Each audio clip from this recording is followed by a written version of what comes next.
shock, silence, and then disbelief.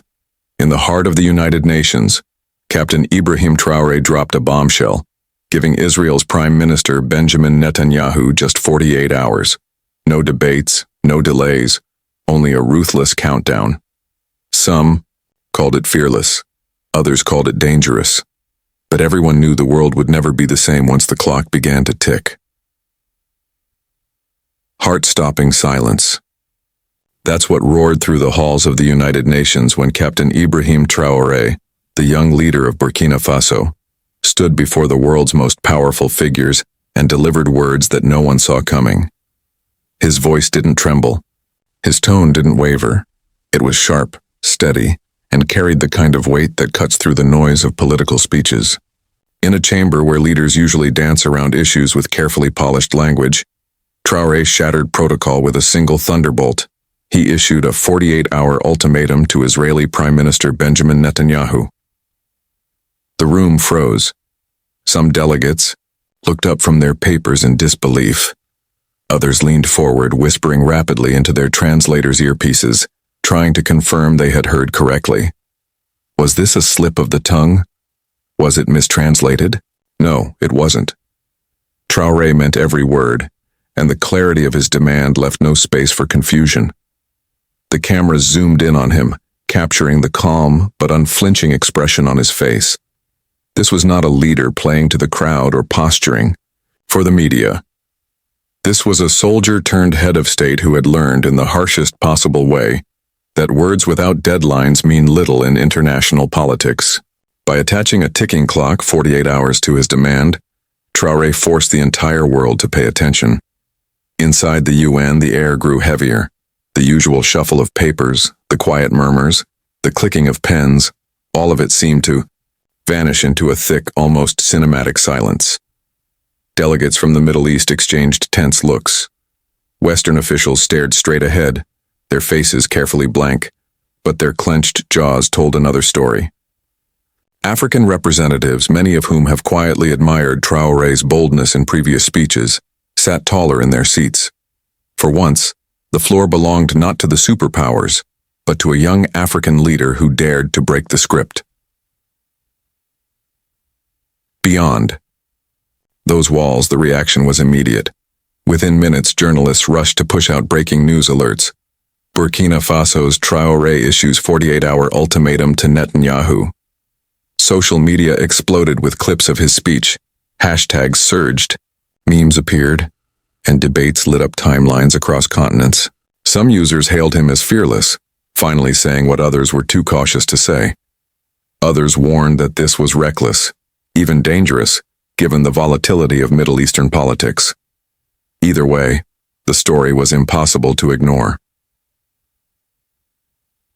The most striking part was how ordinary people reacted. In cafes and markets and homes, people replayed that 30-second clip of Traoré's ultimatum and shook their heads in amazement. A young leader from one of Africa's smaller nations had just stunned the most influential gathering on earth. It wasn't just about Netanyahu or even about Israel. It was about a shift in global tone. When a leader like Traoré speaks with such urgency, it challenges the old rhythms of diplomacy.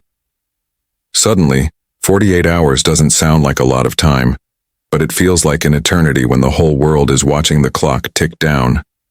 And that was the genius of it. With one bold move, Traoré transformed a routine UN session into a countdown drama. Every word, every gesture, every glance in that room told the same story. The balance of the conversation had shifted, and nothing about this ultimatum could be brushed aside. To truly understand the weight of Traoré's ultimatum, we need to step back and look at the man himself. Who is Captain Ibrahim Traoré, and why does his voice carry such authority in a room full of presidents, prime ministers, and career diplomats? Traoré's rise to leadership in Burkina Faso is nothing short of dramatic. Born in 1988, he didn't come from wealth or privilege. Instead, he carved his path through discipline, education, and a deep commitment to his people. As a young soldier, he earned a reputation for being sharp-minded and fiercely loyal to his country. His comrades often described him as someone who never spoke unnecessarily but When he did, everyone listened. That trait followed him all the way to the presidency. In 2022, when Burkina Faso was reeling from instability, widespread insecurity, and frustration with corrupt leadership, Traore emerged as a central figure. At just 34 years old, he became the world's youngest head of state after leading a coup that toppled the previous government. Unlike many leaders who come to power through such abrupt changes, he wasn't seen as a self-serving opportunist. Instead, he was embraced by many in his country as a fresh start, a chance for real transformation. But his leadership style was never about speeches for the sake of applause. From the beginning, Traore has been blunt. He doesn't sugarcoat Burkina Faso's challenges, whether it's terrorism, poverty, or foreign interference, and that bluntness extends to how he deals with the outside world. He's not afraid to call out global powers for their double standards, nor is he shy about demanding respect for Africa's voice on the international stage. That's why his words at the UN carried so much force. This wasn't the first time he had broken ranks with the diplomatic rules of engagement. In previous speeches, he had already criticized the international community for ignoring Africa's struggles while interfering in its politics. He had spoken of dignity, sovereignty, and the right of Africans to choose their own destiny. So, when he turned his attention toward Netanyahu with a strict 48-hour deadline, it wasn't random. It was consistent with the man he has always been, direct, uncompromising, and determined to be heard. What makes Traore stand out, however, isn't just his boldness. It's the fact that he embodies something much larger, a generational shift in leadership. In a continent where many leaders are over 60, 70, or even 80 years old, here is someone in his 30s, speaking with the clarity of youth and the authority of experience. To millions of young Africans, he is proof that leadership doesn't have to mean waiting for decades. It can mean stepping up now, in the heat of crisis, and forcing change where others hesitate. That's why his ultimatum to Netanyahu wasn't dismissed as a publicity stunt. People know Traore's record. They know he follows through. And when a man with that reputation sets a 48-hour clock, the world pays attention. The biggest question racing through everyone's mind after Traore's speech was simple. What exactly did he demand from Netanyahu? The words 48-hour ultimatum ricocheted across news outlets, but the specifics were kept deliberately tight, creating a storm of speculation. Journalists scrambled for details. Some whispered that Traore had called for an immediate humanitarian corridor into Gaza, a safe passage for aid to flow without restrictions. Others suggested he was demanding the release of detained Palestinians, a symbolic gesture that would shift the political atmosphere overnight.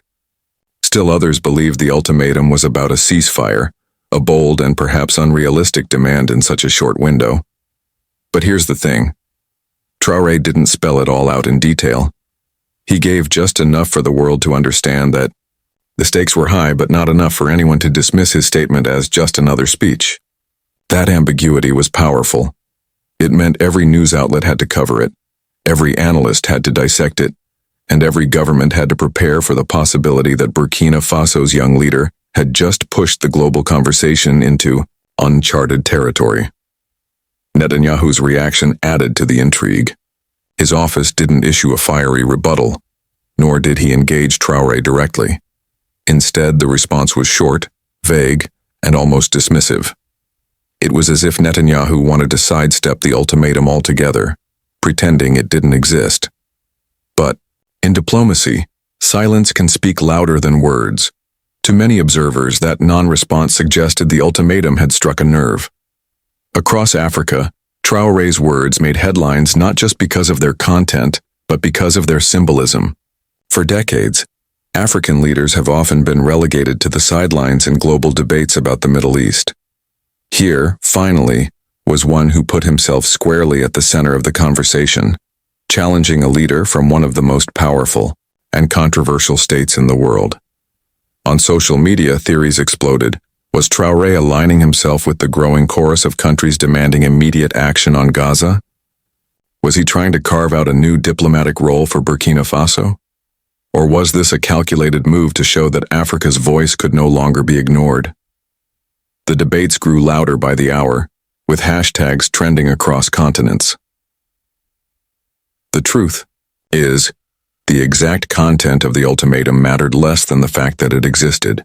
By placing a strict deadline, Traoré created drama, urgency, and accountability. Diplomacy often moves at a snail's pace. Months of talks, endless drafts, watered-down resolutions. But a 48-hour ultimatum? That's not the language of bureaucracy. That's the language of action. And it forced the world to look at Netanyahu and ask, would he meet the demand, defy it, or ignore it and risk backlash? Imagine watching a clock tick down on the world stage. That's exactly what the next 2 days felt like after Traoré's announcement. Every hour carried with it a new wave of speculation, rumor, and anticipation. In the first 12 hours, newsrooms went into overdrive. Panels of experts filled TV screens, each trying to guess what Netanyahu would do. He'll ignore it, one said. He'll issue a statement at the very last second, another argued. Meanwhile, ordinary people on social media shared memes of ticking clocks and countdown timers, turning global diplomacy into something that felt like a suspense thriller. By the halfway mark, 24 hours in, the pressure was visible. Arab and African diplomats began to quietly issue their own statements, some of them indirectly backing Traoré's call without repeating the ultimatum word for word. Human rights organizations seized the moment, urging Netanyahu to act before the clock runs out. It was as if Traoré had given everyone else permission to speak louder, bolder, and with more urgency. As the 36th hour approached, the tension grew heavier. Journalists outside the Israeli Prime Minister's office reported an unusual buzz of activity. Cars came and went. Advisors huddled in meetings, and yet still no formal statement addressed Traoré directly. That silence became the story. Why wasn't Netanyahu answering? Was he buying time? Or was he betting that the world would forget once the 48 hours passed? Then came the final stretch, hours 40 to 48. News tickers around the world counted down the time left. Even people who had little interest in global politics found themselves checking in, just to see if something dramatic would happen when the deadline struck. Would Traoré escalate? Would Netanyahu fold? Would another country step in and mediate? The beauty and the brilliance of this countdown was that it transformed what might have been a forgotten UN speech into a live event, a story unfolding in real time. It wasn't just about politics anymore. It was about suspense, drama, and human curiosity. Everyone wanted to know what would happen at the 0 hour. In the end, whether or not Netanyahu responded within those 48 hours almost didn't matter. What mattered was that Traoré had set the world on edge. He forced people to think about urgency in a way that politics rarely does, and that sense of anticipation may prove more powerful than any single demand could have been. At first glance, some people might shrug and say, so what? It's just another political speech. But Traoré's ultimatum is far more than that. It's a signal of a changing world order, and here's why it matters, even to those sitting thousands of miles away. First, it shows that global diplomacy is shifting. For decades, the narrative has been dominated by the same set of countries, the US, Russia, China, and the EU. Smaller nations, especially from Africa, were often treated as background players. But Traoré flipped that script.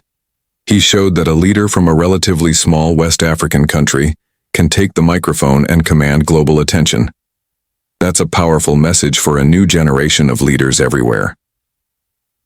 Second, it reflects the rising voice of Africa.